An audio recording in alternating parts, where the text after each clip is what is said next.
ఈ పచ్చి జీడిపప్పు నా చేతిలోకి రావడానికి నేను ఎంత కష్టపడ్డానో తెలుసా మీకు? చేలో ఏరుకొని కోసుకొని ఇంటికి తీసుకొచ్చి దానికి క్లీన్ చేసే పని వరకు ఒక్కదాన్ని చేసుకున్నానండి అని చెప్తే ఇంట్లో నన్ను తన్నేస్తారు, ఎందుకంటే అవన్నీ నేను చేయలేదు కాబట్టి. సరే, ఇక్కడ నేను చికెన్ పచ్చి జీడిపప్పు కర్రీ చేస్తున్నానండి. నేను మీకు చూపించిన ఆనియన్స్, టమాటాస్ ఈ సైజులో కట్ చేసుకుని 2 టేబుల్ స్పూన్ ఆయిల్ వేసుకొని ఫ్రై చేసుకుంటున్నాను.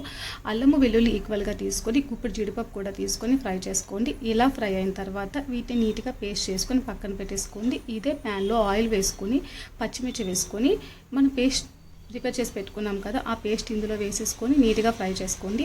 హై టు లో ఫ్లేమ్లో పెట్టుకొని కలర్ చేంజ్ అయ్యే వరకు ఫ్రై చేసుకోండి. ఇలా మంచిగా ఫ్రై అయిన తర్వాత ఇందులో సాల్ట్, పసుపు వేసుకుంటాను. సాల్ట్, పసుపు వేసుకొని ఒకసారి ఫ్రై చేసుకొని మనం చికెన్ కూడా ఇందులో వేసుకొని ఒకసారి కలుపుకొని కరివేపాకు వేసుకొని కలుపుకొని మూత పెట్టుకొని ఉడికించుకోండి.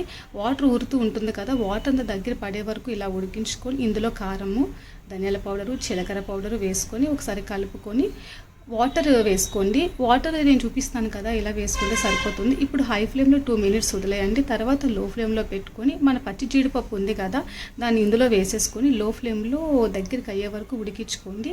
ఇది దగ్గరికి అయిన తర్వాత ఇందులో గరం మసాలా వేసుకోండి. గరం మసాలా వేసుకొని తర్వాత కొత్తిమీర కూడా వేసుకొని కలుపుకొని ఒక 1 మినిట్ ఉడికించుకోండి. అంతేనండి, చికెన్ కర్రీ రెడీ అయిపోయింది. చాలా అంటే చాలా బాగుంది. టేస్ట్ అయితే స్మెల్ కూడా సూపర్ వస్తుంది. ట్రై చేయండి. రైస్లోకైనా, బిర్యానీలోకైనా, చపాతీలోకైనా, దేనికైనా బాగుంటుంది. ట్రై చేయండి. బాయ్.